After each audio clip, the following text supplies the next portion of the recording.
तो चलिए स्टार्ट करते हैं फिर आज का नया टॉपिक, और दैट इज मोनोटोनोसिटी।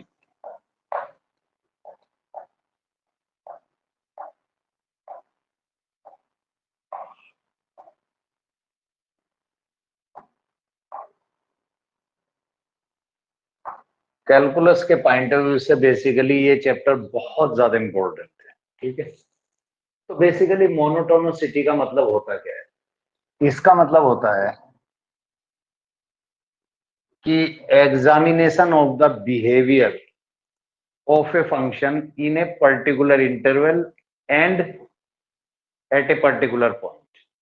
किसी अगर मैं पर्टिकुलर पॉइंट की बात करूं तो उस पर्टिकुलर पॉइंट के ऊपर किसी भी फंक्शन का बिहेवियर कैसा है, या किसी पर्टिकुलर इंटरवल की अगर मैं बात करूं तो उस पर्टिकुलर इंटरवल के अंदर फंक्शन का बिहेवियर कैसा है। तो अगर हम किसी पर्टिकुलर इंटरवल की बात कर रहे हैं, यूं तो मोनोटोनिसिटी का मतलब होता है basically behaviour of the function, इसका कोई भी लेना देना कंटिन्यूटी या फिर डिफरेंशिएबिलिटी से बिल्कुल नहीं होता है।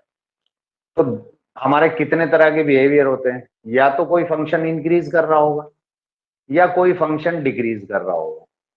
फिर इंक्रीज करने की भी अगर मैं बात करूं तो अगर कोई फंक्शन मतलब प्योरली इंक्रीज कर रहा हो मतलब किसी भी पॉइंट के ऊपर वो रुका नहीं है, फंक्शन बस बढ़ता जा रहा है बढ़ता जा रहा है। मतलब कि अगर हम लेफ्ट से राइट जाएं, ग्राफ के फंक्शन का हमने एक ग्राफ प्लॉट किया, अगर हम ग्राफ में लेफ्ट से राइट की तरफ बढ़े और एक्स की वैल्यू बढ़ने पर अगर ग्राफ की हाइट भी बढ़ रही हो, यानी कि हाइट से मतलब वाई से है और वाई का मतलब एफ एक्स से है, तो अगर हमारा एक्स की वैल्यू बढ़ने से वाई की वैल्यू भी इंक्रीज कर रही हो, वो भी बढ़ रही हो, तो प्योरली हम ये बात कह सकते हैं कि फंक्शन हमारा स्ट्रिक्टली इंक्रीज कर रहा है। ठीक है, कहीं कहीं ये भी हो सकता है कि हमारा एक्स तो बढ़ रहा है लेकिन हमारी वाई की वैल्यू कांस्टेंट है, वाई ना घट रहा है ना बढ़ रहा है, वो भी हम अभी ग्राफ पे देखेंगे। तो इसका मतलब ये है कि वहां उस पर्टिकुलर इंटरवल के ऊपर या उस पर्टिकुलर इंटरवल में फंक्शन इंक्रीज तो नहीं किया लेकिन डिक्रीज भी तो नहीं किया। तो उस केस में हम फंक्शन को इंक्रीजिंग फंक्शन ही बोलेंगे, क्योंकि उसकी वैल्यू एक्स के बढ़ने से वाई डिक्रीज नहीं हुआ है। और तीसरी बात यह है कि अगर ग्राफ के अंदर हम लेफ्ट से राइट जाएं, लेफ्ट से राइट जाने पर अगर एक्स के बढ़ने से ग्राफ की हाइट डिक्रीज हो रही हो, कम हो रही हो, यानी एफ एक्स अगर हमारा डिक्रीज हो रहा हो, तो फिर हम ये कह सकते हैं कि वो फंक्शन स्ट्रिक्टली डिक्रीज हो रहा है। लेकिन अगर वहीं फिर से मैं वही बात करूंगा कि अगर कहीं फंक्शन हमारा ठहर जाए, यानी कि एक्स तो बढ़ा लेफ्ट से राइट जाने में लेकिन वाई की वैल्यू कांस्टेंट रह जाती है, वाई की वैल्यू कांस्टेंट रह जाती है, तो फिर उस पर्टिकुलर इंटरवल के अंदर ग्राफ हमारा ना तो इंक्रीज किया और ना ही डिक्रीज किया। ठीक है, और ट्रेंड उसका डिक्रीजिंग था, तो हम उसको क्या बोलेंगे? डिक्रीजिंग बोलेंगे। ट्रेंड से पता चलता है कि ट्रेंड क्या था? डिक्रीजिंग था। ठीक है, तो ये मोटे मोटे तौर पे बात है। तो मोनोटोनोसिटी का मतलब है बिहेवियर ऑफ द फंक्शन। यहाँ पे तीन बातें होंगी, या तो फंक्शन इंक्रीजिंग होगा, या फंक्शन डिक्रीजिंग होगा,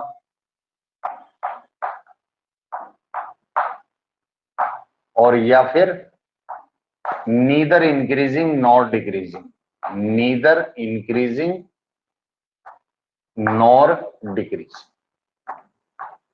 ठीक है भाई, तो अगर कहीं किसी पर्टिकुलर इंटरवल के ऊपर या किसी पर्टिकुलर पॉइंट के ऊपर ना हमारा फंक्शन इंक्रीज करता है और ना ही डिक्रीज करता है, ठीक है, तो वो कहलाता है फिर हमारा non monotonic, non monotonic function कहलाता है, ध्यान रखना। ठीक है, यानी कि ना इंक्रीज कर रहा है ना ही डिक्रीज कर रहा है। ठीक है, यहां इंक्रीज कर रहा है, यहां डिक्रीज कर रहा है, ना इंक्रीज कर रहा है और ना ही डिक्रीज कर रहा है। इसको अगर मैं कुछ ग्राफ बनाऊं तो उसकी हेल्प से समझते हैं।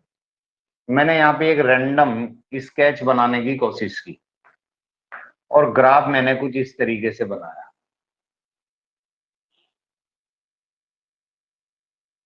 कुछ ऐसा बना दिया। ठीक है भाई, अब आप मुझे ये बताओ कि ये मैंने एक पॉइंट कंसीडर किया, सपोज ए, ये पॉइंट मेरा है सपोज A0, ये पॉइंट यहां पे मेरा है सपोज A2, मैं इसको A1 ले लेता हूं और इस पॉइंट को मैं कंसीडर कर लेता हूं, ये स्ट्रेट लाइन है बेसिकली कुछ इस तरीके से, और फिर फंक्शन हमारा डिक्रीजिंग की तरफ जा रहा है, तो यहां तक।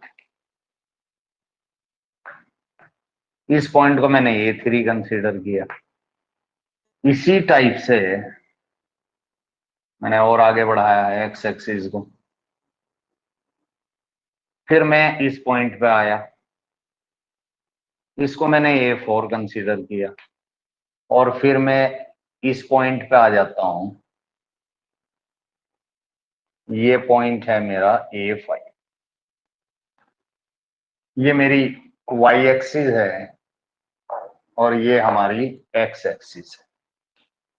अब आप यहां पे ध्यान से देखो, A0 से लेके A तक ग्राफ का ट्रेंड कैसा है? इंक्रीजिंग है, यानी corresponding to each and every value of x. जैसे जैसे मैं लेफ्ट से राइट की तरफ अप्रोच कर रहा हूं, एक्स की हर डिफरेंट वैल्यू के लिए वाई भी तो डिफरेंट आ रहा है ना। अगर मैं यहां पे कोई पॉइंट कंसीडर करूं तो उस पॉइंट पे एक्स कितना है, ओरिजिन से लेके और यहां तक जो भी है। उसी टाइम अगर मैं वाई की बात करूं तो वाई यहां है, जो मैंने मार्क किया इतना वाई है। वहीं अगर मैं यहां पे कोई पॉइंट ले लूं तो एक्स तो बढ़ा भाई, ओरिजिन से हम और दूर चले गए, तो करस्पॉन्डिंग वाई की वैल्यू भी तो इंक्रीज करेगी ना। यानी कि अगर एक्स के बढ़ने पर वाई की वैल्यू भी बढ़ती हुई नजर आए तो फंक्शन स्ट्रिक्टली इंक्रीजिंग कहलाएगा, स्ट्रिक्टली इंक्रीजिंग। ठीक है, यानी कि शुद्ध रूप से बढ़ रहा है, डिक्रीज के कहीं कोई चांस नहीं। ठीक है, वहीं अगर हम A1 से लेके A2 की बात करें तो भाई फंक्शन का जो बिहेवियर है, जो ट्रेंड है, वो डिक्रीजिंग है। यानी एक्स तो बढ़ रहा है लेकिन करस्पॉन्डिंग वैल्यू वाई की कम होती जा रही है। अगर मैं यहां पे कोई पॉइंट कंसीडर कर लेता हूं, अब देखो, ओरिजिन से लेके A1 तक की जो भी डिस्टेंस है और ओरिजिन से लेके इस पॉइंट तक जहां मैंने एरो मार्क किया, एक्स तो बढ़ा लेकिन करस्पॉन्डिंग वैल्यू वाई की तो कम होगी ना। वाई तो रिड्यूस हो गया, पहले इतना था अब इतना हो गया, तो डिक्रीजिंग ट्रेंड है।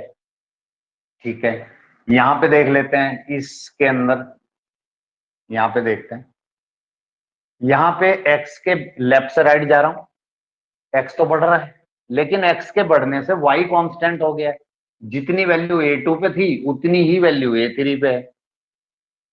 ठीक है ना, तो फंक्शन की जो वाई की वैल्यू है, यानी फंक्शन की जो हाइट है, वो कांस्टेंट होगी है। यानी कि ना तो बढ़ रही है और ना ही घट रही है, यानी कि डिक्रीज हो रही है, ना इंक्रीज हो रही है ना डिक्रीज हो रही है। फिर इसी तरीके से अगर मैं यहां देखूं तो डिक्रीजिंग है इसका बिहेवियर, यहां पे देखूं तो इंक्रीज कर रहा है। अब देखना, अगर मैं A0 से लेके और A2 तक इंटरवल की बात करूं, यहां तक, तो क्या कह सकते हैं? यहां पे पहले फंक्शन का बिहेवियर इंक्रीजिंग है और फिर डिक्रीजिंग है। अगर इंक्रीजिंग है तो फंक्शन इंक्रीज करता है, डिक्रीजिंग है तो डिक्रीज करता है। और अगर किसी पर्टिकुलर इंटरवल के अंदर फंक्शन इंक्रीज भी कर रहा हो और डिक्रीज भी कर रहा हो तो ये कहलाता है हमारा नॉन मोनोटोनिक।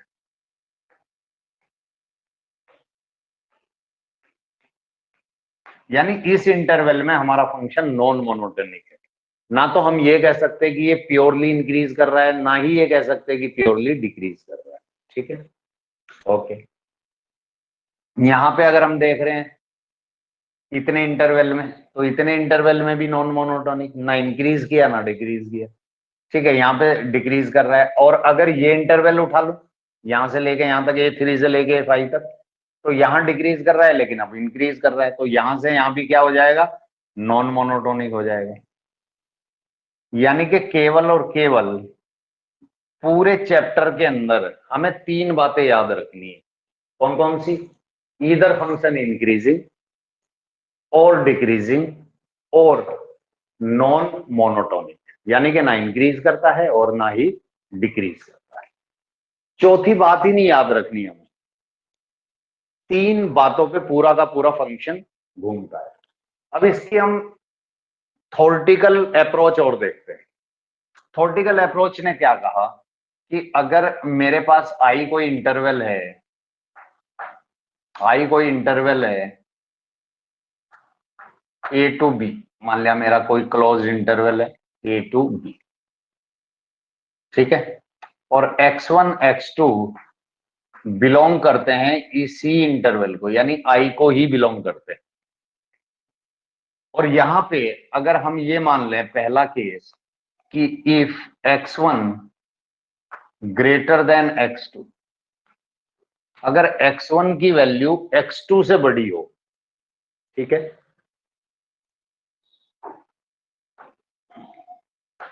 और इसके करस्पॉन्डिंग जो y आएगा, इसके करस्पॉन्डिंग जो y की वैल्यू आएगी, यानी x1 के करस्पॉन्डिंग f1 और x2 के करस्पॉन्डिंग fx2।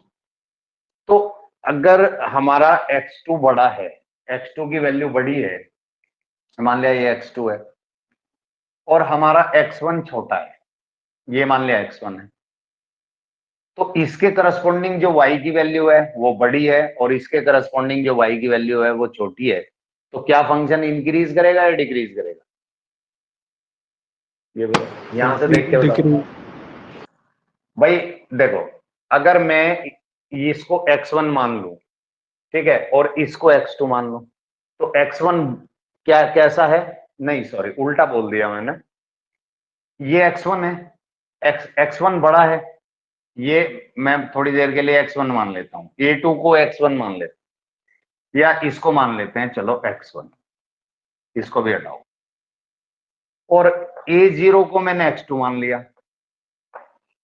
तो ये बात तो सही है ना कि यहां से लेके यहां तक की जो वैल्यू है वो छोटी है, यानी x2 हमारा छोटा है किससे, x1 से, ठीक बात है। अब इसके करस्पॉन्डिंग जो y1 है यानी कि fx1 है, वो तो इतना है ना, 0 से लेके यहां तक,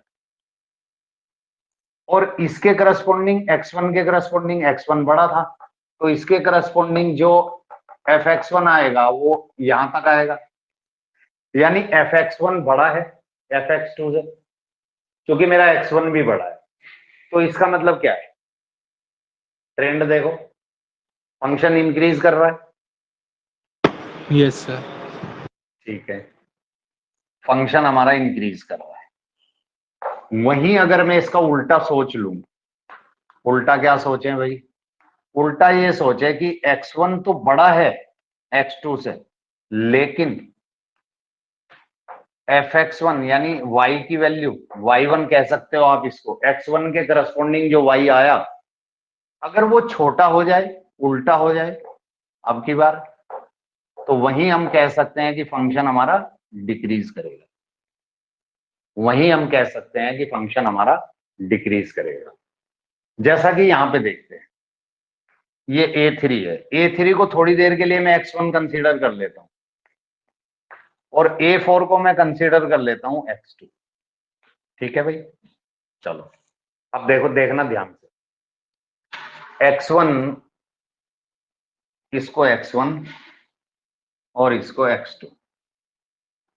अब ये देखो कि ओरिजिन से लेके और A4 तक, यानी x1 तक, A4 तक की डिस्टेंस को मैंने x1 मान लिया, और A3 तक की डिस्टेंस को x2 मान लिया, तो x1 तो बड़ा है ना x2 से, ये बात सही है।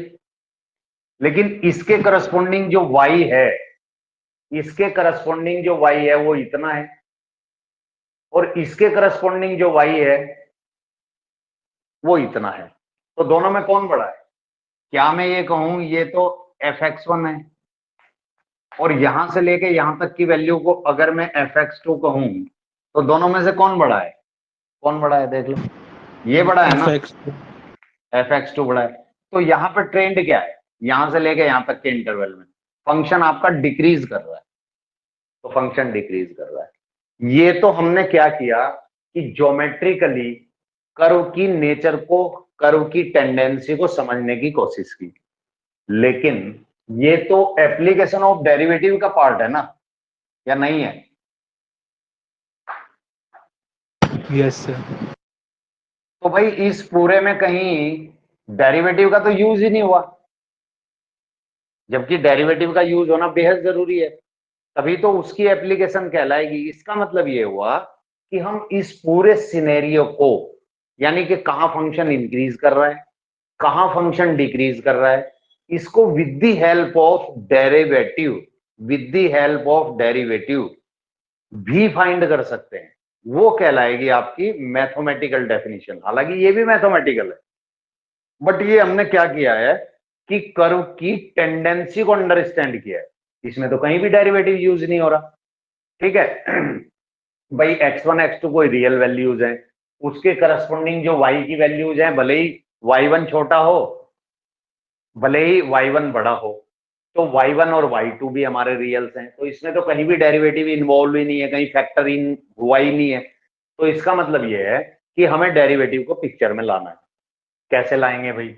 अब देखो ध्यान से, अब ये A0 से लेके और A1 तक, अगर मैं किसी भी पॉइंट के ऊपर, ग्राफ के किसी भी पॉइंट के ऊपर अगर मैं टेंजेंट ड्रॉ करूं, ध्यान से देखना, मैंने एक टेंजेंट ड्रॉ कर दिया, इसने एक्स एक्सिस के साथ कुछ एंगल बनाया, मैं इसको थीटा कह देता हूं थोड़ी देर के लिए।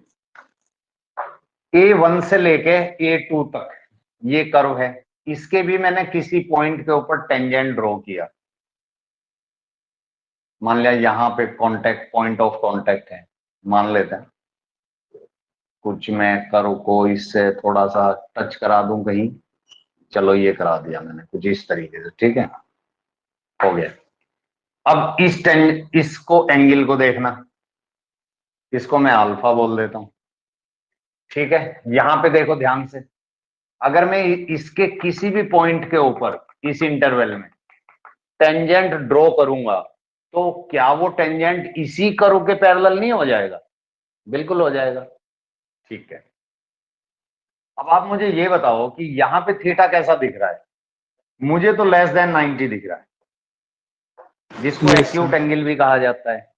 अगर यहां मैं अल्फा की बात करूं, तो यहां अल्फा मुझे देखने में 90 से बड़ा दिख रहा है, और यहां अगर मैं थीटा की बात करूं तो वो तो 0 दिख रहा है, क्योंकि पैरेलल टू एक्स एक्सिस हो जाएगा।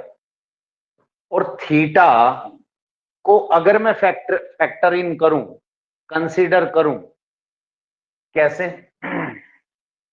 स्लोप के साथ, स्लोप ऑफ टेंजेंट के साथ।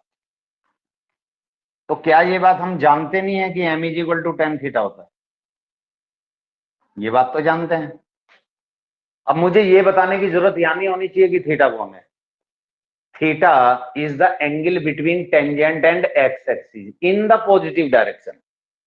एक्स एक्सिस के साथ कोई भी टेंजेंट जो भी एंगल फॉर्म करता है उसकी पॉजिटिव डायरेक्शन में, एक्स एक्सिस की पॉजिटिव डायरेक्शन में, मतलब एंटी क्लॉकवाइज, वही तो थीटा कहलाता है।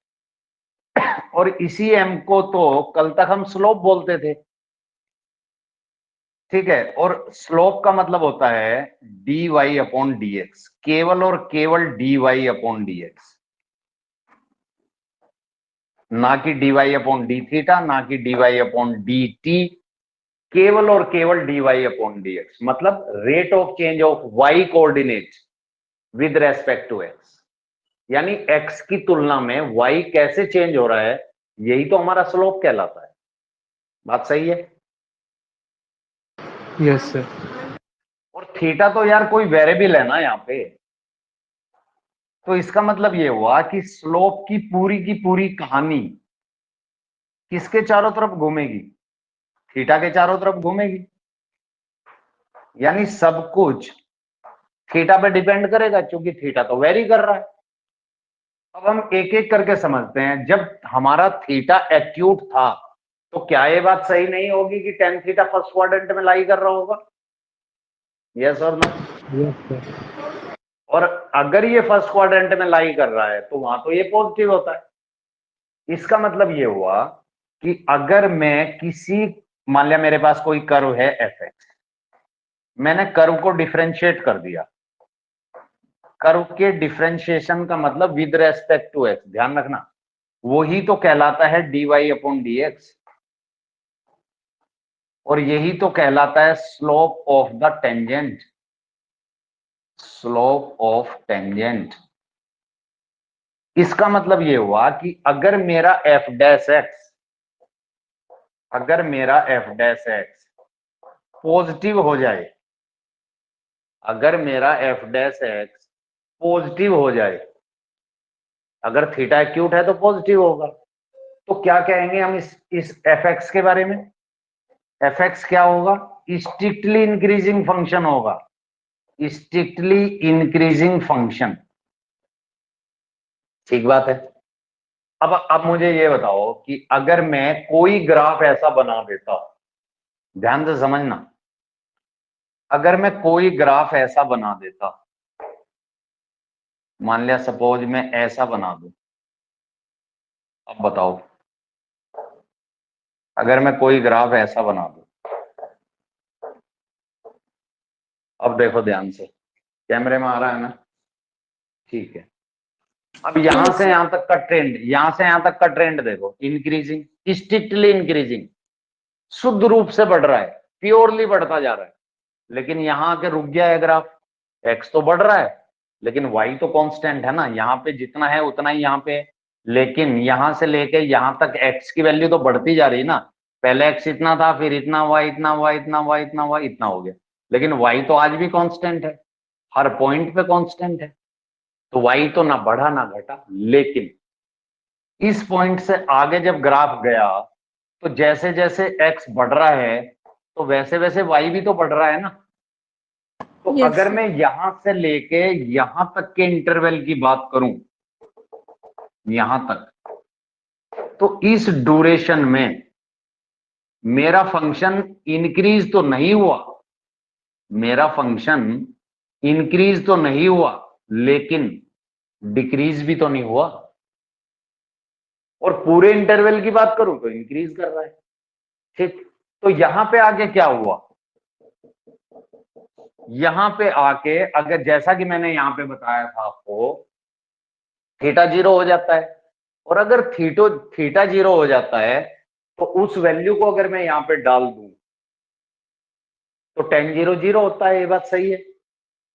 और जीरो को ना पॉजिटिव कह सकते ना निगेटिव कह सकते, ये बात भी बिल्कुल सही है। इसका मतलब ये हुआ कि अगर हमारा एफ डैश एक्स ग्रेटर और इक्वल टू जीरो हो जाए तो हम फंक्शन को क्या कहेंगे? केवल इंक्रीजिंग। क्या कहेंगे? केवल इंक्रीजिंग। अगर ग्रेटर और इक्वल टू जीरो हो जाए। ठीक। इसका मतलब ये हुआ कि कहीं ना कहीं हमारा कर्व चलता चलता फ्लैट हो गया होगा। कहीं ना कहीं हमारा कर्व, चाहे वो इंक्रीज कर रहा हो जैसा कि वहां पे दिखाई दे रहा है, चाहे वो डिक्रीज कर रहा हो और डिक्रीज करते करते फ्लैट हुआ और फिर डिक्रीज करना शुरू कर दिया या फिर इंक्रीज करना शुरू कर दे, उससे हमें कोई लेना देना नहीं है। ठीक है। तो ये कहलाता है इंक्रीजिंग और ये कहलाता है स्ट्रिक्टली इंक्रीजिंग फंक्शन। क्या ये दोनों पॉइंट आपको अभी तक समझ में आए? Yes sir. Yes, sir. Sir. वहीं अगर मैं इस एंगल की बात करूं, इस एंगल का मतलब अल्फा अगर 90 से बड़ा हो जाए यानी ऑब्ट्यूज हो जाए, तो जैसे ही 90 से बढ़ेगा एंगल हमारा, तो हमारा tan थीटा कहाँ जंप कर जाएगा? सेकंड क्वाड्रेंट में। और सेकंड क्वाड्रेंट में इसकी नेचर कैसी होती है? निगेटिव होती है। तो इसका मतलब ये हुआ कि अगर मेरा एफ डैश एक्स, जिसको dy अपॉन dx भी बोलते हैं, अगर वो मेरा निगेटिव हो जाए, निगेटिव का मतलब लेस देन 0, तो मेरा फंक्शन स्ट्रिक्टली डिक्रीजिंग फंक्शन कहलाएगा। स्ट्रिक्टली डिक्रीजिंग फंक्शन कहलाएगा। वहीं अगर आप ये देख रहे हो कि यहाँ पे ग्राफ डिक्रीज हो रहा है, डिक्रीज होते होते ग्राफ मेरा कांस्टेंट हो जाता है, ठहर जाता है, और फिर चाहे वो इंक्रीज करे चाहे वो डिक्रीज करे। ठीक है। तो अगर हमारा एफ डैश एक्स अगर लेस और इक्वल टू 0 हो जाए, क्या हो जाए? लेस और इक्वल टू 0, तो हमारा फंक्शन केवल डिक्रीजिंग कहलाएगा, केवल डिक्रीजिंग कहलाएगा। बस यही अंतर है।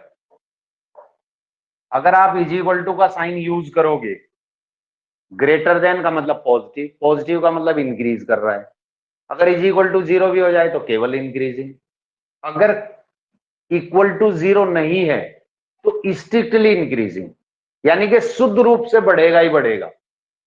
डिक्रीज होने के कोई चांस ही नहीं है उस पर्टिकुलर इंटरवल के अंदर, बढ़ेगा ही बढ़ेगा।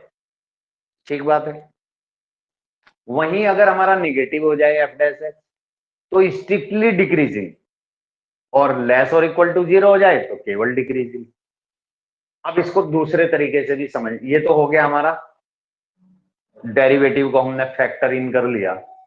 वहीं अगर मैं आपको ये कहूं कि मेरा कोई ग्राफ कुछ इस तरीके से है, समझो जरा, कुछ ग्राफ को मैं ऐसा बना देता हूं। देखो मैंने कुछ ऐसा बना दिया, चलो ऐसा बना देते हैं। ये देखो, अब यहां पे देखो x की दो डिफरेंट वैल्यूज के ऊपर क्या y की सेम वैल्यू आ रही है? पहले ये बताओ। देखो एक पॉइंट ये है, एक पॉइंट ये है, दोनों ही पॉइंटों के ऊपर क्या आपको y की वैल्यू सेम नजर आ रही है? मुझे तो आ रही है। Yes, भाई sir. इस पॉइंट पे देखा तो भी y इतना था, इस पॉइंट पे देखा तो भी y इतना ही है। सही बात है।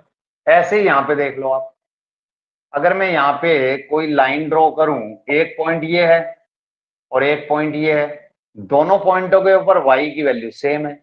यानी अगर x की दो डिफरेंट डिफरेंट वैल्यूज के ऊपर अगर हमारा y, यानी कि जिसको fx भी कहा जा रहा, अगर वो आइडेंटिकल आए, सेम आए, तो फिर उस इंटरवल में फंक्शन कैसा होगा? Non monotonic. नॉन मोनोटोनिक यानी कि ना इंक्रीज कर रहा होगा और ना ही डिक्रीज कर रहा होगा। क्लियर है? Yes, sir. Yes. अब इसी चीज को मैं इंटरवल से जोड़ता हूं, इसी ग्राफ की भाषा को, इसकी कैरेक्टरिस्टिक को, इसकी टेंडेंसी को मैं जोड़ देता हूं इंटरवल से। कैसे जुड़ेगा इंटरवल से वो समझने की कोशिश करते हैं। अगर सपोज मेरा कोई फंक्शन एफ एक्स दिया गया और मुझसे कहा जा रहा है कि भाई इसके बिहेवियर को एग्जामिन करो 0 से लेके पाई के अंदर कैसा बिहेवियर है। बिहेवियर का मतलब 3 वर्ड मैंने बोले, चौथे वर्ड का हम बोलेंगे ही नहीं। या तो इंक्रीजिंग होगा या डिक्रीजिंग होगा, और या फिर ना इंक्रीजिंग ना डिक्रीजिंग, जिसको नॉन मोनोटोनिक फंक्शन कहते हैं या नॉन मोनोटोनोसिटी भी बोलते हैं। ठीक है। 3 के अलावा चौथी बात बोलनी नहीं है। ये है मान लिया, और मुझे फंक्शन दे दिया गया सपोज साइन एक्स, कुछ ऐसा उसने कहा। अब मुझे इसका बिहेवियर बताना है। अगर मैं इसको ग्राफिकली समझने और देखने की कोशिश करूं तो साइन का ग्राफ तो पूरी दुनिया को पता है कैसा होता है। देखो ऐसा होता है, साइन का ग्राफ तो ऐसा होता है। ठीक बात है। लेकिन मेरे काम का ग्राफ कौन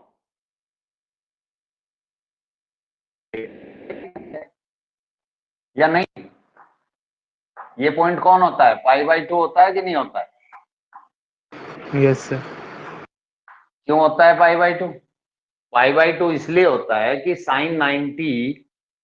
साइन जब 90 पे पहुंचता है तो अपनी मैक्सिमम वैल्यू को ऑक्युपाई करता है या गेन करता है। भाई मैक्सिमम वैल्यू क्या होती है? 1 होती है ना साइन की, और मिनिमम वैल्यू क्या होती है? -1 होती है। आपको पता है या नहीं? यही होता है ना? Yes, sir. ठीक है। अरे यार ये टच क्या कहाँ होगा भाई? हो जा हो जा हो जा हो जा, चलो चलो हो गया, ये -1 हो गया। यानी कि कुल मिला के हम ये बात कह सकते हैं कि x की सभी रियल वैल्यूज के लिए, भाई ये ग्राफ तो इधर भी जाएगा ना, ये तो इधर भी जाएगा या नहीं जाएगा? ये तो -∞ से लेके और +∞ तक जाएगा। और x कौन है? वेरिएबल है, यानी कि एक रियल वैल्यू है। -∞ से लेके +∞ तक कहीं भी चला जाए, x कोई भी वैल्यू गेन करे, लेकिन क्या हम ये बात कह सकते हैं कि हमारे साइन का एम्पलीट्यूड हमेशा -1 और 1 के बीच में ही रहेगा, इसी के बीच में झूलेगा ये बात तो सही है ना? Yes, sir. Yes. भाई x को कितना भी बड़ा कर दो, y की वैल्यू, y का मतलब fx की वैल्यू मिनिमम कहां तक जाएगा? -1 तक। मैक्सिमम कहां तक जाएगा? 1 तक जाएगा। ठीक है। अब वो कह रहा कि भाई इस फंक्शन का बिहेवियर बताओ इस इंटरवल के अंदर। अब यहां पे ध्यान से देखना, ये ग्राफ तो मेरे काम का ही नहीं है, ये ग्राफ तो मेरे काम का ही नहीं है। मेरे काम का जितना ग्राफ था मैंने उसको रख लिया, 0 से लेके पाई तक का था। अगर मैं एक लाइन ड्रॉ करूं, मैं ग्राफिकली बात कर रहा हूं अभी, parallel to the x axis, मैंने एक लाइन ड्रॉ कर दी parallel to the x axis. क्या मुझे x की 2 वैल्यू मिली? यस, मुझे x की 2 वैल्यू मिली, एक यहां मिली एक यहां मिली।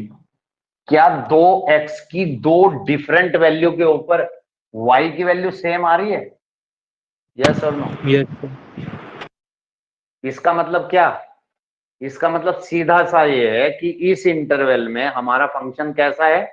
Non monotonic. यानी कि ना हम उसको इंक्रीजिंग कह सकते, ना ही हम उसको डिक्रीजिंग कह सकते। ये तो बात हुई ग्राफिकली की। अब मैं इसको इंटरवल से कैसे जोड़ूंगा वो हम देखते हैं। क्या मैं ये बात कह सकता हूं कि 0 से लेके और π/2 तक इतने ग्राफ पे नजर डालो जरा, क्या मेरा ये पार्ट जो 0 से लेके π/2 के बीच है, क्या ये इंक्रीजिंग फंक्शन है? ऑब्वियसली, अगर मैं लेफ्ट टू राइट जाऊं, x के बढ़ने पे y भी बढ़ रहा है, नो डाउट। लेकिन वहीं अगर मैं π/2 से लेके पाई तक अप्रोच करूं, इस पॉइंट तक, तो क्या सीन है? क्या टेंडेंसी है करो की? यार वो तो डिक्रीज कर रहा है ना, वो तो डिक्रीज कर रहा है। यानी एक ही इंटरवल के अंदर कहीं फंक्शन मुझे इंक्रीजिंग दिखाई दिया और कहीं मुझे डिक्रीजिंग दिखाई दिया। तो पूरे इंटरवल के बारे में मैं ये बात कह सकता हूं कि ना मेरा फंक्शन इंक्रीज करता है और ना ही डिक्रीज करता है, नीदर इंक्रीजिंग नॉर डिक्रीजिंग। और उसी वर्ड को हम कैलकुलस की भाषा में बोलते हैं नॉन मोनोटोनिक। नॉन मोनोटोनिक यानी इस इंटरवल के अंदर हमारा जो फंक्शन है वो नॉन मोनोटोनिक है। मोनोटोनिक का मतलब फंक्शन का बिहेवियर, ना हम कह सकते इंक्रीजिंग है, ना ही हम कह सकते डिक्रीजिंग। सिंपल सा लॉजिक है। ठीक है, तो फिर इंटरवल से जोड़ देते हैं। चलो अब देखो, मैं 0 इस इंटरवल को मैंने 2 सब इंटरवल में ब्रेक किया। कहां से कहां? मैं इसको लेके गया 0 से π/2, यहां पे मैंने क्लोज लगा दिया तो यहां ओपन लगा दूंगा, और π/2 से पाई। ये तो एक्सट्रीम पॉइंट है, कभी बाद में किसी दिन चर्चा करेंगे। तो यहाँ पे क्लोज्ड और ओपन का कोई खास रोल नहीं है, मैं बताऊंगा वो भी सारी चीजें। ठीक है, वो थोड़ा सा आईआईटी से जुड़ा हुआ टॉपिक है, वो भी हम डिस्कस करेंगे, उससे रिलेटेड क्वेश्चन भी हम डिस्कस करेंगे। बट पहले अभी यहीं रहते हैं, एनसीईआरटी बेस पे ही रहते हैं। और ये है, अब देखो हमें क्या करना है। जब भी हम किसी फंक्शन के बिहेवियर को एग्जामिन करेंगे, कैलकुलस क्या कहती है, यहां पे देखो ध्यान से। जबकि फंक्शन चाहे वो स्ट्रिक्टली इंक्रीजिंग हो, यहां पे देखना ध्यान से, चाहे वो केवल इंक्रीजिंग हो, चाहे वो स्ट्रिक्टली डिक्रीजिंग हो और चाहे वो केवल डिक्रीजिंग हो। ये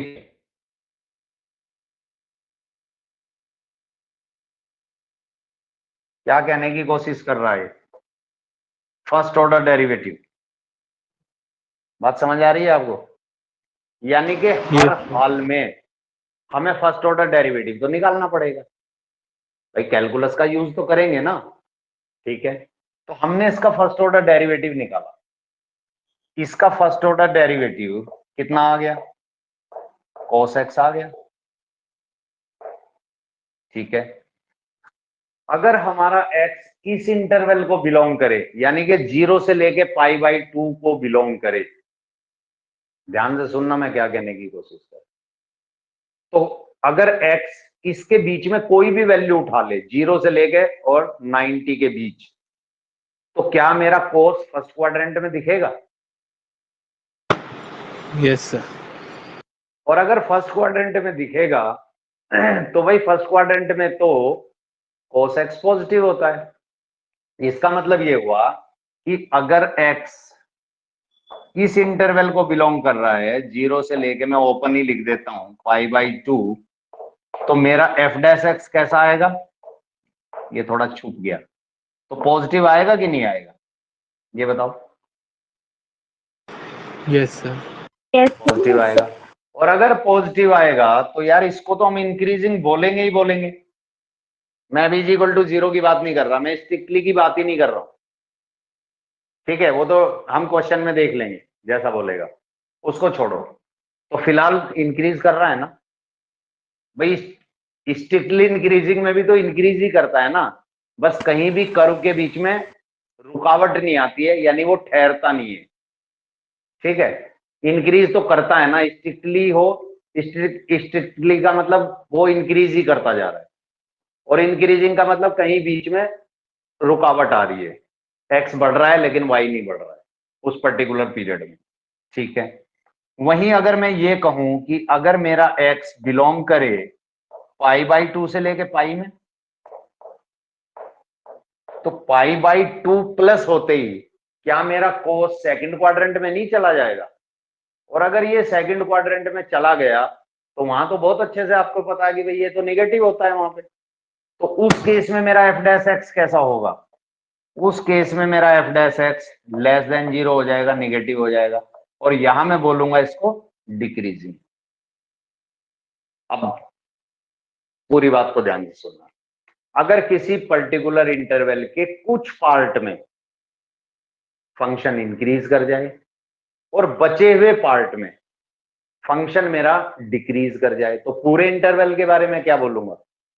नॉन मोनोटोनिक, यानी कि नीदर इंक्रीजिंग नॉर डिक्रीजिंग। बात समझ आ रही है आपको?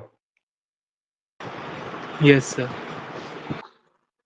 अब देखो, अब क्वेश्चन में क्या पूछा जाता है, कभी कभी क्वेश्चन में ये पूछा जाता है कि जैसे यहाँ पे एक इंटरवल दे दिया आपको, आपको कहेगा कि प्रूव करो कि ये फंक्शन इस इंटरवल के अंदर ना इंक्रीज करता है और ना डिक्रीज करता है। एक तो इस वर्ड का इस्तेमाल कर सकता है, दूसरा ये लिख सकता है कि prove that function f x is equal to sine x is non monotonic in interval 0 to pi. इस शब्द का इस्तेमाल भी किया जा सकता है। नॉन मोनोटोनिक मतलब ना इंक्रीज करेगा ना डिक्रीज करेगा। ठीक है, अगर क्वेश्चन में ये पूछा जा रहा है कि इस पर्टिकुलर इंटरवल के अंदर ना हमारा फंक्शन इंक्रीज करेगा और ना ही डिक्रीज करेगा, तो इसका मतलब ये हमें क्लियर मैसेज दिमाग में जाना चाहिए कि वो इंटरवल जिसकी क्वेश्चन में बात कर रहा है, वो इंटरवल कम से कम ऐसे दो सब इंटरवल में टूटेगा कि किसी एक पर्टिकुलर इंटरवल के ऊपर फंक्शन या तो इंक्रीज कर रहा होगा, अगर इस इंटरवल पे फंक्शन इंक्रीज कर रहा है तो बचे हुए इंटरवल पे डिक्रीज कर रहा होगा, और अगर पहले पे डिक्रीज कर रहा है तो बचे हुए इंटरवल पे इंक्रीज कर रहा होगा, है ना। तो पूरे इंटरवल के बारे में आपकी कंसेप्ट ये होनी चाहिए कि पूरे इंटरवल के बारे में आप ये कहोगे कि पूरे इंटरवल के लिए ये दिया हुआ फंक्शन कैसा है? Non monotonic. Non monotonic. क्या ये बात समझ आ रही है आपको? Yes, Yes, sir. sir. ठीक है, अब यहाँ पे मैंने दो तरह की मास्टर प्रॉब्लम बना रखी हैं आपके एनसीईआरटी का जहां तक सवाल है। और जब मैं बात करूंगा थोड़ा सा हाई लेवल पे, तो मुझे याद भी दिला देना। तो 5 तरह की मास्टर प्रॉब्लम है जो आईआईटी लेवल को कवर करता है, 5 तरह की प्रॉब्लम। तो एनसीईआरटी उनमें से 2 तरह की प्रॉब्लम को कवर करती है। तो वो मास्टर प्रॉब्लम क्या है, उस पर आज हम बात करेंगे।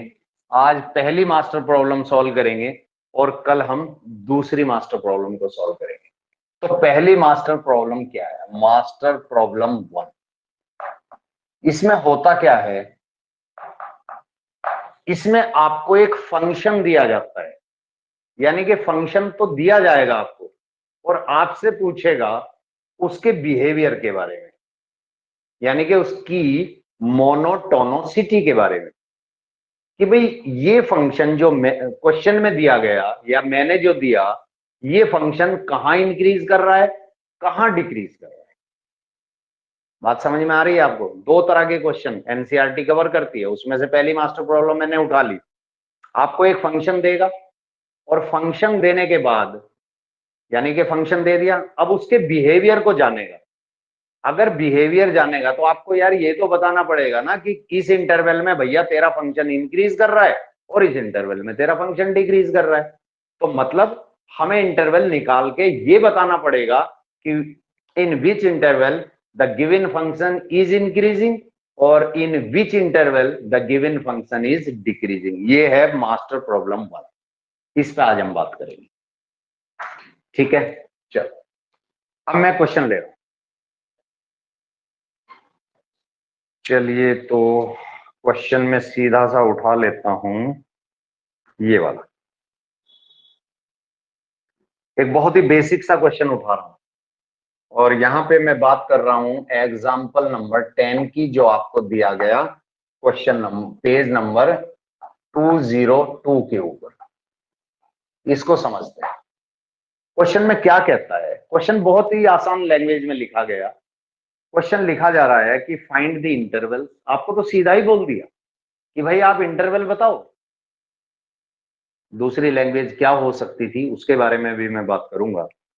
यहां पे कह रहा है कि find the interval in which the given function is increasing A part और डिक्रीजिंग बी पार्ट। क्वेश्चन की पहले मैं एक बार क्वेश्चन को कॉपी कर लेता हूं। एफ एक्स आपको दिया जा रहा है, वो है आपका x square minus 4x plus 6। ये आपका क्वेश्चन है, यानी कि ये फंक्शन है और we have to find whether the given function is an increasing function और कहाँ ये डिक्रीज करता है, वो इंटरवल्स हमें निकालना। दूसरी इसकी लैंग्वेज क्या हो सकती है उस पर बात करें। अगर पलट के पूछ ले तो ऐसा नहीं होना चाहिए कि हम कंफ्यूज हो जाएं या ये बोलो कि यार ऐसा तो क्लास में पढ़ाया ही नहीं किसी ने। वो आपसे सवाल कर सकता था कि find the behaviour of the F x. F x already लिखा हुआ है बोर्ड के ऊपर, तो क्या पूछ सकता था, find the behaviour of this. और क्या पूछ सकता था, और पूछ सकता था कि find the monotonicity of F x. अब मोनोटोनोसिटी वर्ड का इस्तेमाल किया गया तो इसका मतलब ये है, मोनोटोनोसिटी में हम क्या करते हैं कि फंक्शन के बिहेवियर को एग्जामिन करते हैं कि भाई कहाँ फंक्शन हमारा इंक्रीज कर रहा है, कहाँ हमारा फंक्शन डिक्रीज कर रहा है। दो ही बातें होंगी, या तो इंक्रीज करेगा या डिक्रीज करेगा। अब ये बताना कि भाई कहाँ इंक्रीज कर रहा है, तो किसी पर्टिकुलर इंटरवल में ही करेगा ना।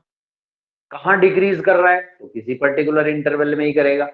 इसका मतलब अगर केवल वो हमसे ये पूछता कि इसका बिहेवियर बताओ या इसकी मोनोटोनोसिटी बताओ, तब भी हम वही बताते कि कहाँ फंक्शन इंक्रीज कर रहा है, कहाँ फंक्शन डिक्रीज कर रहा है। और जब कहाँ वर्ड का इस्तेमाल किया जा रहा कि where the function is an increasing और where is the function is a decreasing function, तो बात आ रही है इंटरवल्स।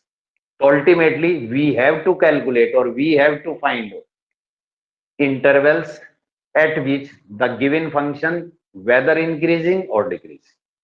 कैसे करते हैं, जैसा कि हमने तीनों की तीनों पिक्चरों में क्या देखा था कि भाई हर हाल में हमें फर्स्ट ऑर्डर डेरिवेटिव तो निकालना ही पड़ेगा। तो सबसे पहले हम चलते हैं इसका फर्स्ट ऑर्डर डेरिवेटिव निकालने के लिए, और ध्यान रखना फर्स्ट ऑर्डर डेरिवेटिव हम निकाल रहे हैं, क्या मिलेगा 2x माइनस 4।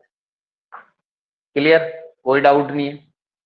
ठीक है, अब हमें देखना यह है कि फंक्शन हमारा कहां इंक्रीज कर रहा है कहां डिक्रीज कर रहा है। इसके दो तरीके हैं, मैं एक आसान तरीका आपको समझाता हूं और उसको पहले मैं आपको कर्व से समझाने की कोशिश कर रहा हूं। थोड़ा कर्व से समझाता हूं।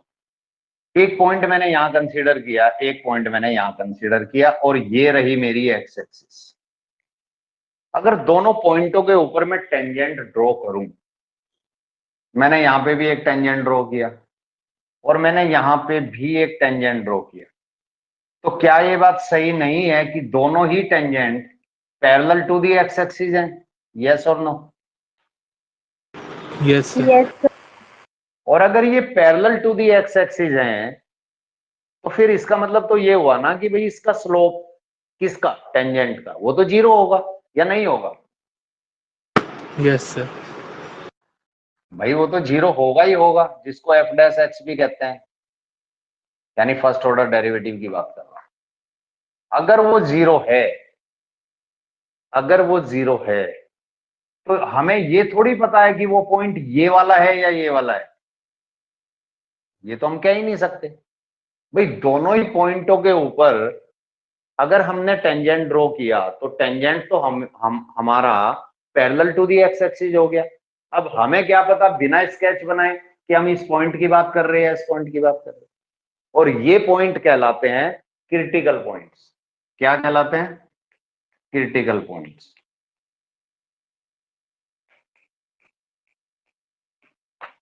और यही पॉइंट कहलाते हैं स्टेशनरी पॉइंट।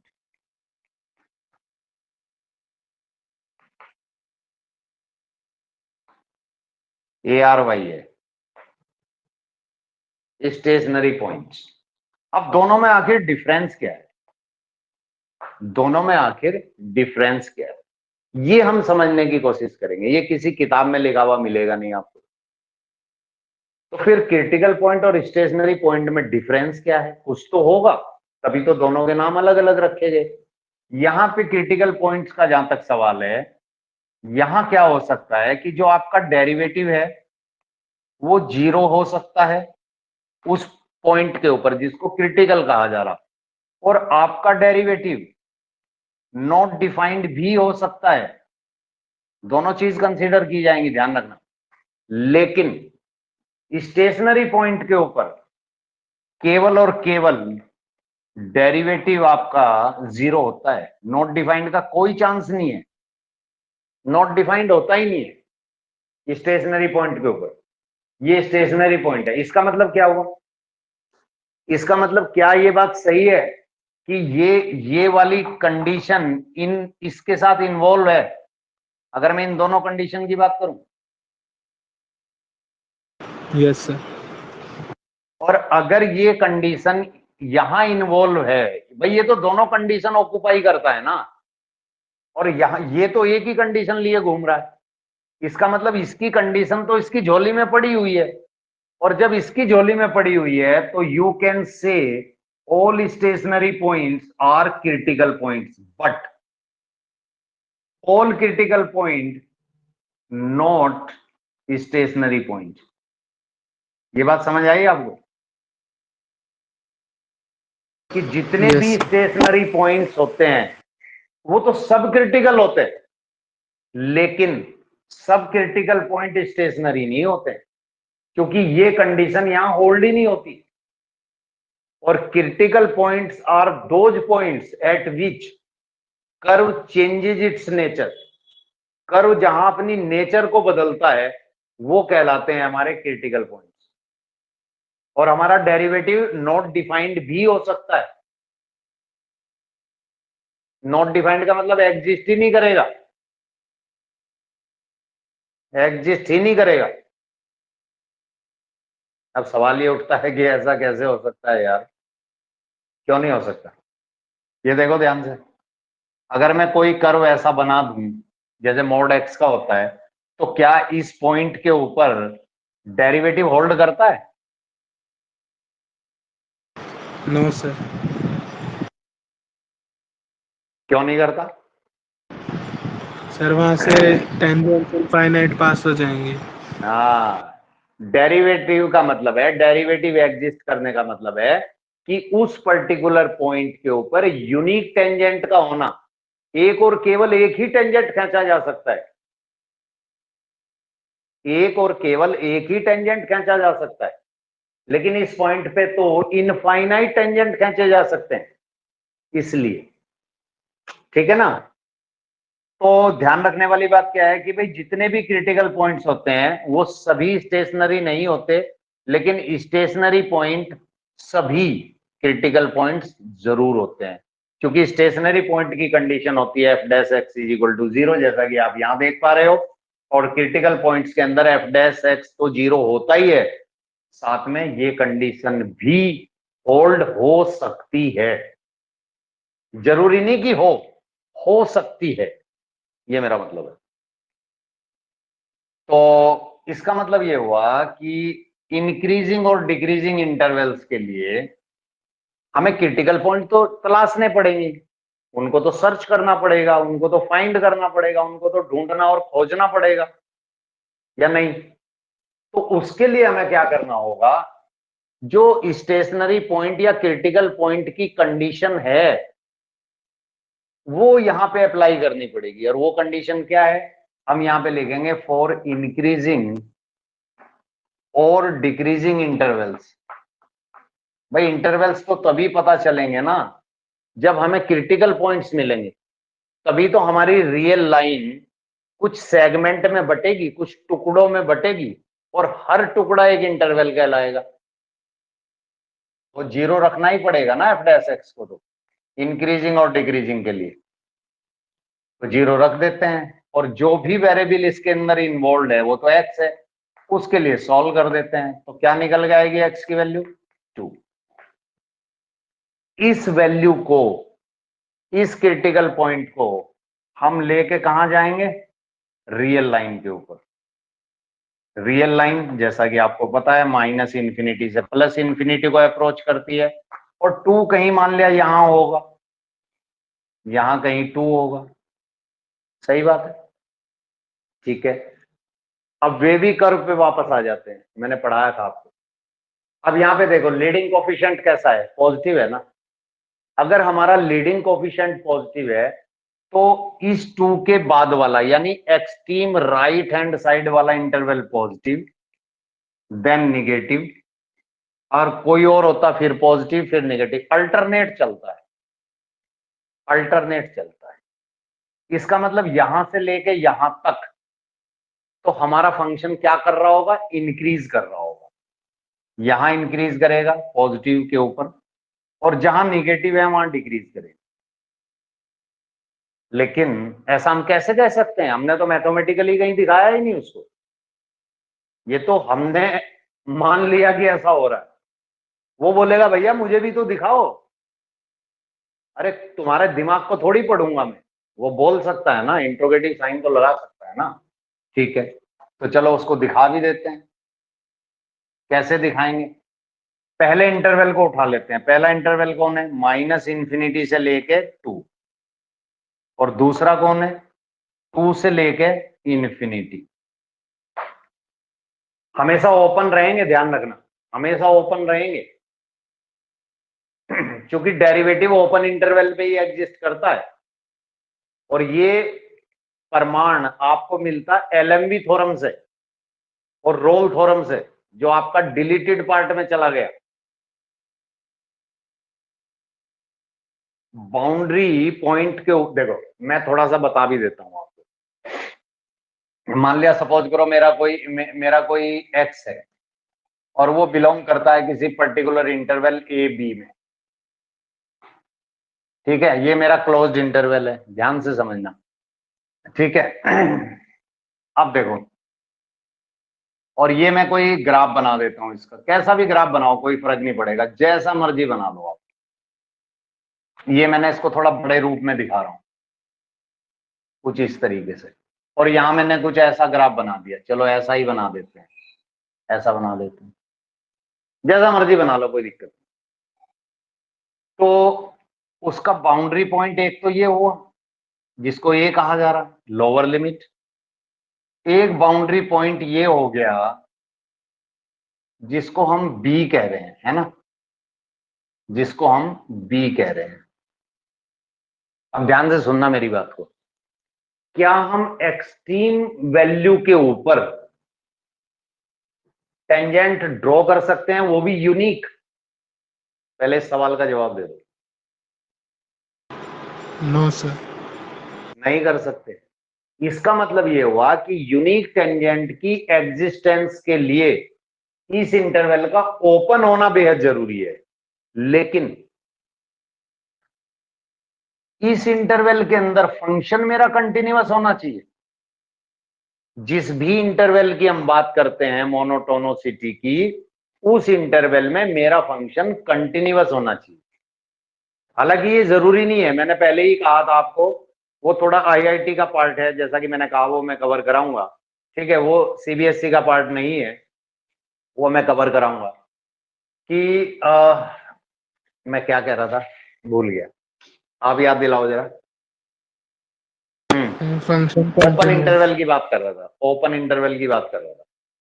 तो यहां पे और यहां पे यूनिक टेंजेंट की एग्जिस्टेंस होने के लिए ये बेहद जरूरी है कि इस पॉइंट को, यानी कि जो लोअर लिमिट है, ये पॉइंट जो अपर लिमिट है इस इंटरवल की, उसको मुझे एक्सक्लूड करना पड़ेगा, उसको मुझे छोड़ना पड़ेगा। यस और नो? और अगर मुझे छोड़ना पड़ेगा तो मैं फिर किन पॉइंटों की बात कर रहा हूं? मैं फिर किन पॉइंटों की बात कर रहा हूं? उन तमाम पॉइंटों की बात कर रहा हूं जो ए और बी को एक्सक्लूड करते हुए बचे। यानी कि वो इंटरवल जो ए को छोड़ देता है, बी को छोड़ देता है, यानी एक्सट्रीम वैल्यूज को छोड़ देता है, तो बची हुई वैल्यू के सेट से मुझे क्या मिलेगा? ओपन इंटरवल ही तो मिलेगा, और क्या मिलेगा? या यस नहीं? सर।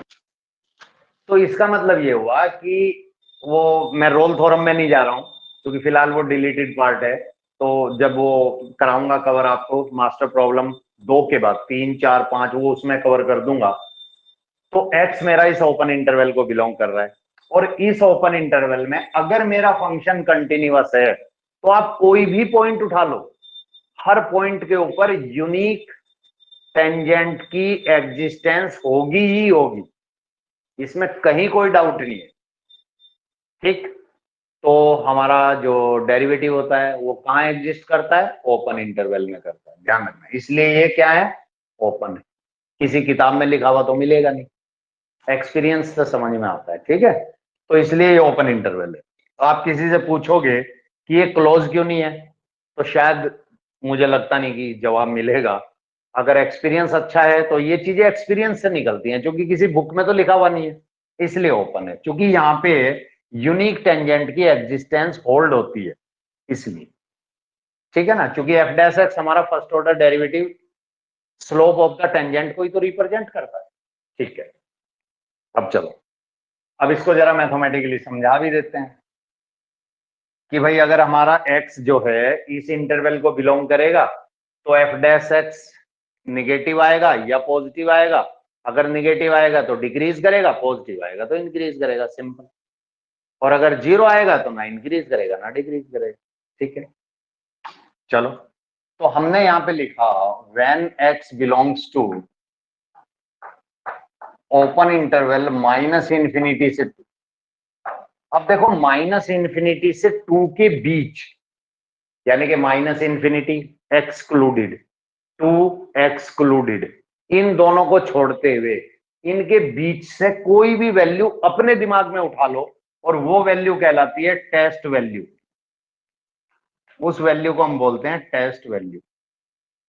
अपने मन में उठा लो, कहीं डालने की जरूरत नहीं, कुछ करने की जरूरत नहीं। ठीक है, चलो, तो मैं जरा एफ डैश एक्स को लिख देता हूं कि मेरा एफ डैश एक्स क्या है। मेरा एफ डैश एक्स ये आया था ना, यहां से मैंने 2 कॉमन ले लिया, और कॉमन लेने के बाद जो बचा मेरे पास वो बचा x-2। और मैंने यहां से एक टेस्ट वैल्यू को पकड़ा, उठाया, और अपने दिमाग में सेट की उस टेस्ट वैल्यू को 1 ले लिया मैंने, 1 इधर ही आएगा ना भाई, 2 के लेफ्ट में 2 से छोटा होना चाहिए, कोई भी वैल्यू उठाओ, 2 से छोटा तो 0 भी है, 0 भी उठा सकते हो, निगेटिव में भी उठा सकते हो, कोई भी ले लो जो दिल करे। अब देखो यहाँ पे क्या होने वाला है, मान लिया मैं 1 लेके चलता हूं, तो पहला फैक्टर कैसा है, पॉजिटिव है, और अगर मैं 1 यहां पे डाल दूंगा तो इस फैक्टर की आउटपुट कैसी मिलेगी, नेगेटिव। एक क्वांटिटी पॉजिटिव है, एक क्वांटिटी नेगेटिव है, दोनों के बीच में प्रोडक्ट बैठा हुआ है, तो जब दोनों क्वांटिटी की मल्टीप्लाई करोगे तो रिजल्ट तो नेगेटिव मिलेगा ही मिलेगा ना। और नेगेटिव का मतलब क्या होता है, लेस देन 0, और इसका मतलब क्या होता है कि अगर आपका एफ डैश एक्स 0 से छोटा हो जाए, नेगेटिव हो जाए, तो क्या होगा, डिक्रीज करेगा कि नहीं करेगा। तो इसलिए यहाँ पे नेगेटिव, नेगेटिव का मतलब फंक्शन आपका डिक्रीज कर रहा है। ठीक है, बता दिया उसको, मैथमेटिकली समझा दिया। दूसरा केस हमारा ये बनता है कि व्हेन x बिलोंग्स टू, अब दूसरे इंटरवल पे आ जाओ, 2 से लेके इन्फिनिटी तक, ना 2 इंक्लूड है ना ही इन्फिनिटी इंक्लूड है, इनको छोड़ दो। 2 के बाद और इन्फिनिटी से पहले कोई भी एक टेस्ट वैल्यू उठा लो अपने दिमाग में, जैसे मैंने 3 उठा ली, तो देखते हैं जरा एफ डैश एक्स की नेचर कैसी है। पहला फैक्टर तो है ही पॉजिटिव, और जब मैंने यहाँ पे 3 डाला तो इसकी आउटपुट भी तो मुझे पॉजिटिव मिली ना, दो क्वांटिटी पॉजिटिव, दोनों मल्टीप्लाई में बैठी हुई है, तो रिजल्ट तो मुझे पॉजिटिव मिलेगा ही मिलेगा, जिसका मतलब ग्रेटर देन 0, और इसका मतलब क्या, इंक्रीजिंग। सही कह रहा हूं, तो यहाँ पे इंक्रीज कर रहा है मेरा फंक्शन। हुआ कुछ समझ आया यहाँ पर। इसके बाद आखिरी स्टेप, आखिरी स्टेप में हम लिखेंगे टेबल 4, क्योंकि हमारा ये आंसर थोड़ी है, हमारा आंसर तो ये बताना है कि किस इंटरवल के ऊपर फंक्शन इंक्रीज करता है, किसके ऊपर डिक्रीज करता है, या मैं इसका उल्टा बोलूं कि मेरा फंक्शन कहां इंक्रीज कर रहा है। तो क्वेश्चन करेगा ना सामने वाला, भाई कहां की बात कर रहा है, अरे कुछ तो बता, कहां से कहां, यानी इंटरवल, किस इंटरवल में डिक्रीज कर रहा है या किस में इंक्रीज कर रहा है, इसका मतलब इंटरवल पूछे जा रहे हैं। तो table for interval, table for increasing और डिक्रीजिंग इंटरवल्स। और आपको एग्जाम के अंदर इंक्रीजिंग और डिक्रीजिंग पूरा पूरा लिखने की जरूरत नहीं है, वो अच्छे से समझता है कि इसका मतलब आप क्या कहना चाह रहे हो और इसका मतलब आप क्या कहना चाह रहे हो, तो पूरा लिखने की जरूरत नहीं है आपको। आपके पास एक इंटरवल इंक्रीजिंग है, एक डिक्रीजिंग है, तो उसी के अकॉर्डिंग हम अपनी टेबल की लेंथ और ब्रेड्थ को फिक्स कर देंगे, लंबाई और चौड़ाई को फिक्स कर देंगे। अब ये हमने ले लिया इंक्रीजिंग इंटरवल्स के लिए कॉलम, और ये वाला कॉलम हमने ले लिया डिक्रीजिंग इंटरवल्स के लिए। सही बात है। अब देखो यार, इंक्रीजिंग तो एक ही है, ये वाला पॉजिटिव वाला इंक्रीजिंग होता है, तो 2 से लेके और इन्फिनिटी तक, और डिक्रीजिंग भी तो एक ही है ना, माइनस इन्फिनिटी से 2 तक।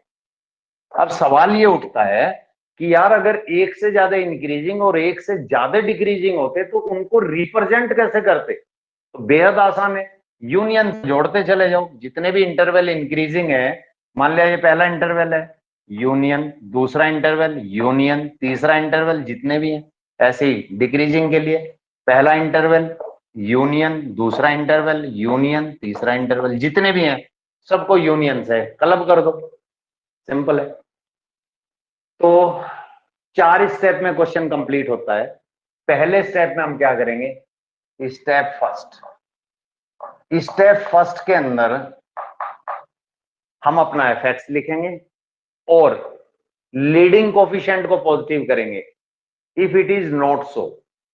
अगर हमारा लीडिंग कोफिशिएंट यानी एक्स की हाईएस्ट पावर का कोफिशिएंट अगर पॉजिटिव नहीं है तो उसको पॉजिटिव करेंगे। अब सवाल ये उठता है कि यार पॉजिटिव कैसे करोगे, क्वेश्चन में तो नेगेटिव दिया गया।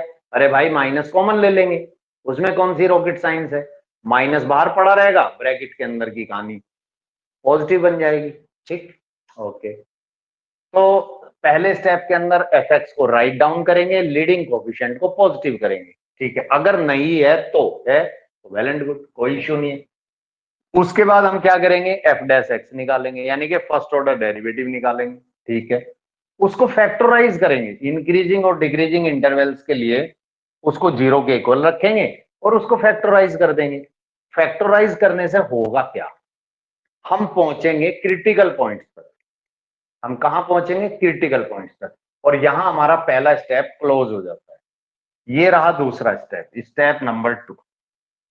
स्टेप नंबर 2 में हम क्या करेंगे कि जितने भी क्रिटिकल पॉइंट्स हैं उन सबको नंबर लाइन के ऊपर रिप्रेजेंट करेंगे, यानी all critical points we will plot, we will mark, we will assign on number line.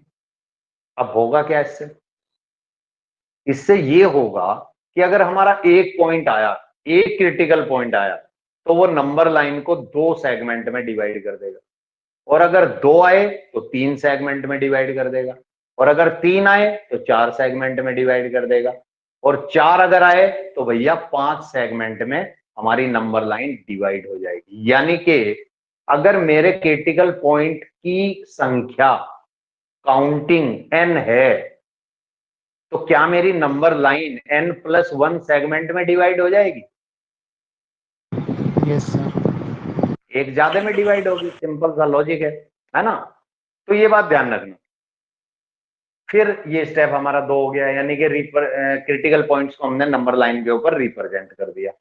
Step 3 के अंदर, ये मेरा स्टेप 3 है, स्टेप 3 के अंदर हम उसको बताएंगे, हालांकि हमें पहले ही पता चल चुका होगा, क्योंकि हमने क्या किया कि लीडिंग कोफिशिएंट अगर क्वेश्चन के अंदर ऑलरेडी हमें पॉजिटिव दिया हुआ है, तो एक्सट्रीम राइट हैंड साइड वाला interval, extreme right hand side वाला interval positive, then negative, then positive, then negative, alternate चलेगा। और अगर हमारा लीडिंग कोफिशिएंट क्वेश्चन के अंदर पहले से ही नेगेटिव है, वो एक अलग बात है कि हमने उसे पॉजिटिव कर लिया अपने मतलब के लिए, लेकिन था तो वो नेगेटिव, तो एक्सट्रीम राइट हैंड साइड वाला interval negative, then positive, then negative, then positive, alternate चलेगा। तो मोटे मोटे तौर पे आप समझ गए, अगर लीडिंग कोफिशिएंट पॉजिटिव तो पॉजिटिव आएगा एक्सट्रीम राइट हैंड साइड वाला इंटरवल, और अगर निगेटिव है तो निगेटिव से शुरू करेंगे और फिर अल्टरनेट। ठीक है, तो ये हमारा स्टेप 3 हो गया, जिसमें हमने उसको बता दिया कि भाई कहां हमारा किस इंटरवल में फंक्शन इंक्रीज करेगा और किस में डिक्रीज करेगा। उसको उसको हमने यहाँ पे रिप्रेजेंट किया है with the help of positive and negative symbols और साइन। पॉजिटिव का मतलब इस इंटरवल पे इंक्रीज कर रहा है, निगेटिव का मतलब इस इंटरवल पे डिक्रीज कर रहा है। ठीक है, अब आ जाते हैं स्टेप 4 के ऊपर, ये लास्ट स्टेप है। स्टेप 4 में क्या है, स्टेप 4 में हम अपने क्वेश्चन को कंक्लूड कर रहे हैं, यानी कि हम वो जहां को एक नजर में, एक लुक में ये पता लगा लेगा कि भाई इन इंटरवल्स पे फंक्शन हमारा इंक्रीजिंग है और इन इंटरवल्स पे फंक्शन हमारा डिक्रीजिंग। ठीक, तो एक टेबल तैयार करेंगे इंक्रीजिंग और डिक्रीजिंग इंटरवल्स के लिए, और यहां हमारा जो क्वेश्चन है 4 स्टेप के बाद वो अपनी कंप्लीट सॉल्यूशन को ऑक्यूपाई करता हुआ नजर आए। क्या ये चारों के चारों स्टेप आपको क्लियर हुए? ये बहुत एलिमेंट्री क्वेश्चन था बेसिकली, समझाने के लिए। आप एक बार चेक करो।